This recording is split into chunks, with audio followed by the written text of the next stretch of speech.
Hey guys, Brandon Whiskey River, Glenn from Howling Wind sent us this Collins Legitimus double bit that is jacked up. It's got a bad crack in the top, or across this face.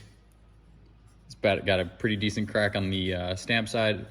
But the craziest thing is that someone went ahead and put weld on these bits, and he ground it off trying to make, see if he could use it. And then when he reheat treated it, that's when the eye section cracked. So he sent it to us. We're gonna try to weld it. We're gonna grind this out, grind the crack out, and we're gonna put some weld into it and see what happens. So here we go.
We're gonna preheat this.